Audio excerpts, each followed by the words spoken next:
योगीनाथ नागरी सहकारी पतसंस्था मर्यादित शेळगी येथे उभारण्यात आलेल्या योगीनाथ सभागृह या नूतन वास्तूचे उद्घाटन सोहळा उत्साहपूर्ण वातावरणात संपन्न झाले। या कार्यक्रमाची सुरुवात स्वागत गीताने करण्यात आली। या कार्यक्रमाप्रसंगी अध्यक्षस्थानी डॉक्टर जयसिद्धेश्वर शिवाचार्य महास्वामीजी यांच्या हस्ते दीपप्रज्वलन करण्यात आले। यावेळी प्रमुख अतिथी म्हणून आमदार देवेंद्र कोटे, महापौर विनायक कोंड्याल, भाजप शहराध्यक्ष रोहिणी तडवळकर, दिलीप पतंगे, प्रतीक्षा बागल, शहर उपनिबंधक उपस्थित होते। पतसंस्था काढताना अनेक अडचणी समोर आले, परंतु कोणत्याही अडचणीला न घाबरता आम्ही संस्थेत अनेकांना कर्ज वाटप करून 0 NPA मध्ये चालवून आज संस्था आम्ही एक लहान रोपाचे एका मोठ्या वृक्षात रूपांतर झालेले पाहत आहोत, असे प्रतिपादन संस्थेचे संस्थापक अध्यक्ष चंद्रकांत रमण शेट्टी यांनी प्रास्ताविक करत संस्थेत आतापर्यंतचा प्रवास व आर्थिक लेखाजोखा उपस्थितांसमोर मांडले। या प्रसंगी आमदार देवेंद्र कोटे म्हणाले की मी रमण शेट्टी यांना लहानपणापासूनच ओळखतो। त्यांचे काम व समाज मनात त्यांची चांगल्या कार्याची ओळख निर्माण झाली आहे। मी लहान असताना फक्त पक्ष वेगळे होते, परंतु ते आज त्यांनी जे कार्य केले आहे ते कार्य राजकारणात व समाजकारणात केले आहे। ते आज कोणाला जमत नाही, ते त्यांनी पूर्णत्वाला आणून दाखवले। अडचणीत असणाऱ्यांना बाहेर काढण्याचं काम रमण शेट्टी यांनी केले आहे, असा इतिहास आहे। राजकारणात समाजकारणात त्यांनी त्याग केला आहे, तसेच पतसंस्थेतही त्यांनी त्याग करून पतसंस्था पुढे आणण्यात त्यांचा सिंहाचा वाटा आहे, असे मत देवेंद्र कोटे यांनी व्यक्त केले। या कार्यक्रमाला येत असताना मला मनामध्ये निश्चितच आनंद आहे की चंद्रकांतांना रमण शेट्टी यांनी या भागामध्ये अनेक वर्ष आपल्या भागातील लोकांसाठी सामाजिक क्षेत्र असेल, आर्थिक क्षेत्रात असेल, राजकीय क्षेत्रात असेल, या ठिकाणी त्यांनी काम करत असताना त्यांनी इच्छा व्यक्त केली की आम्ही या पतपेढीचं एवढ्या मोठ्या स्वरूपात या ठिकाणी रूपांतर होतोय। आता आपण सगळं पाहिलं की 0% NPA असेल, ऑडिट वर्ग अ दर्जा असेल, या दोन्ही गोष्टी या ठिकाणी बघितल्यानंतर मला वाटतं मॅडम तुम्ही मेरिटमध्ये अशा पतसंस्थांना पासमधून परवानगी देता, आणि हे केवळ मला वाटतं अण्णा तुमच्यावरचा लोकांवरचा असलेला विश्वास आणि तुमच्याबद्दल मी माझ्या बालपणापासून पाहिलो आहे।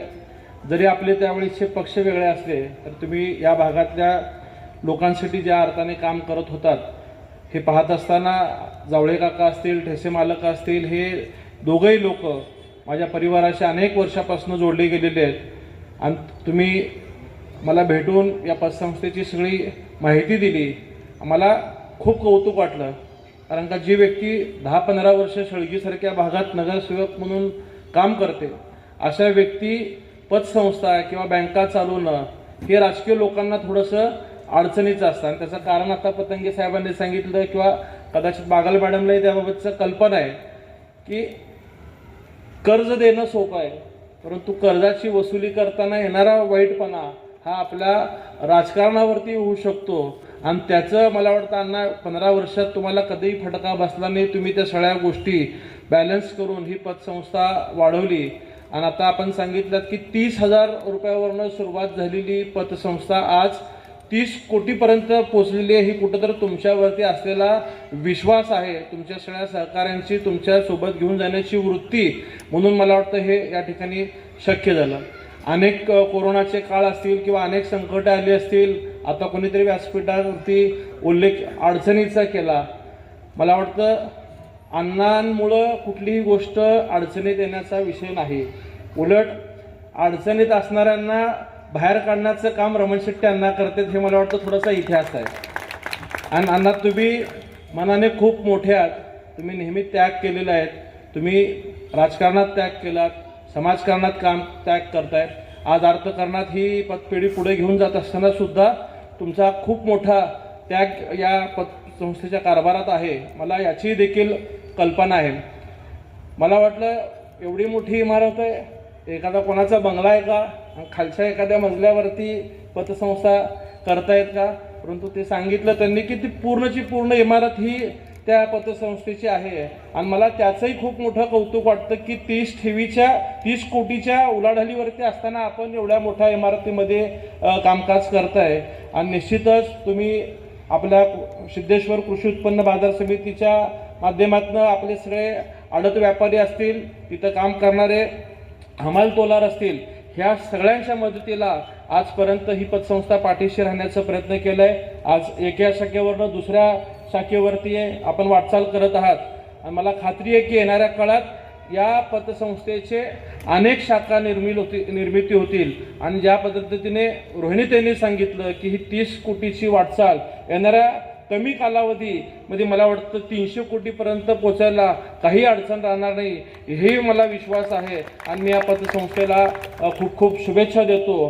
पतसंस्था म्हणजे सोप्या भाषेत सांगायचं म्हणलं तर एखाद्या व्यक्तीच्या जीवनामध्ये आर्थिकदृष्ट्या ज्या व्यक्तीची पत नसते अशा व्यक्तीवरती आपली पतसंस्था विश्वास ठेवून त्याला अर्थकरण देऊन त्याच्या व्यक्तिगत जीवनामध्ये त्याच्या व्यापारी कारणासाठी त्याची पत निर्मिती करण्याचं काम जर कोणी करत असतं तर ती पतसंस्था असते. आणि आपल्याला कल्पना आहे की ही बँक पतसंस्था शेळगी किंवा आपल्या हैदराबाद रोडसारख्या भागात काम करत असताना आता कोणीतरी वर्णन केले की या ठिकाणी गुंठेवारी आहेत, अनेक जागांचे कागदपत्र येणे नसतात, डॉक्युमेंट्स उतारे नसतात किंवा आता विडी घरकुलसारख्या भागात सगळा कामगार वर्ग आहे.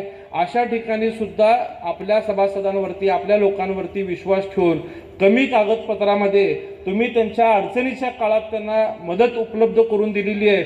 म्हणून ते सगळे कर्जदार तुमच्याबद्दल कृतज्ञता म्हणून तुमच्या पतसंस्थेचे कर्ज प्रामाणिकपणे फेडतायत आणि तुमचा सुद्धा त्यासाठी सातत्याने पाठपुरावा आहे. आणि तुमच्या वाणीमध्ये मला वाटतं अण्णा एक विनम्रता आणि एक गोडवा आहे. आपण वयाने इतके ज्येष्ठ आहात, 15 वर्ष आपण सभागृहात काम केलेलं आहे, परंतु नेहमी मला सुद्धा भेटताना आपण खूप सन्मान देतात. आणि ह्या सगळ्या गोष्टींचाच मला वाटतं प्रत्येकाच्या मनामध्ये तुमच्याबद्दलचा आदर आहे. एखाद्या मॅडम अनेक कार्यक्रमाला तुम्ही गेला असतात की ज्यांची उलाढाली कदाचित 100-1 कोटीच्या वरती असतील, परंतु अशा इतक्या मोठ्या संख्येने उपस्थित सगळे सभासद हे केवळ अण्णा मला वाटतं तुमच्यावरचं असलेलं प्रेम आहे. त्यामुळं तुम्ही काही काळजी करू नका. मी इथं वास्तविकता आज पालकमंत्री जयकुमार गोरे साहेब आपल्या कार्यक्रमाला आवर्जून होणार होते. आदरणीय आपले अक्कलकोटचे आमदार सचिनदादा कल्याण शेट्टी साहेब हे या कार्यक्रमाला येणार होते, परंतु त्यांना तातडीच्या काही कामानिमित्त आज बाहेर जावं लागलं. आणि उद्या आपल्याला कल्पना आहे की बसवेश्वर महाराजांची जयंती आहे आणि शहरातल्या सगळ्या मिरवणुकांना उपस्थित राहण्यासाठी हे दोघंही उद्या असणार आहेत. परंतु त्या दोघांचे शुभेच्छा घेऊन मी या ठिकाणी आलेलो आहे. आणि आदरणीय गोरे भाऊ असतील, आदरणीय सचिनदादांच्या वतीने सुद्धा मी या पतसंस्थेला शुभेच्छा देतो. आणि अण्णा तुम्हाला विश्वास देतो की तुम्ही अशाच पद्धतीने सामाजिक, आर्थिक आणि राजकीय क्षेत्रात काम करत राहावा. ही भारतीय जनता पार्टी आहे. ज्यांनी मनोगत व्यक्त करून गेलेल्या त्या रोहिणीताई ह्या तुमच्या समोरच्या एक मूर्तिमंत मला वाटतं उदाहरण या ठिकाणी राजकीय पुनर्वसनाचे आहेत. त्यामुळे निश्चितच आपण असतील, जावळे काका असतील, ठेसे मालक असतील, आपण व्यवस्थित काम करताल. जगदीश पाटील साहेबांचं तर निश्चितच आपल्या सगळ्यांना आशीर्वाद राहतोय. समोर सोमनाथ मालकांकडे पण रोहिणीताईंचं विशेष लक्ष आहे. म्हणजे माणूस खाली बसलाय पण व्यासपीठावरनं उल्लेख शहराचे अध्यक्ष करतात. म्हणजे कुठेतरी श्रीरामाचा आशीर्वाद काशी विश्वेश्वरांचा तुम्हाला येणाऱ्या काळात निश्चित मिळेल, हाही विश्वास मला वाटतं आपण व्यक्त केला पाहिजे. आणि सर्व सभासदांना खूप खूप शुभेच्छा. योगीनाथ पतसंस्थेच्या या नूतन वास्तूमुळे परिसरातील आर्थिक व सामाजिक विकासाला नवी दिशा मिळणार असल्याची भावना उपस्थितांमध्ये व्यक्त करण्यात आली. कार्यक्रमाच्या शेवटी चेअरमन महेश ठेसे यांनी आभार प्रदर्शन केले, तर सूत्रसंचालन डॉक्टर ममता बोल्ली यांनी केले. या सोहळ्यात संस्थेचे सर्व संचालक, संचालिका, कर्मचारी, सभासद व भागातील नागरिक मोठ्या उपस्थित होते.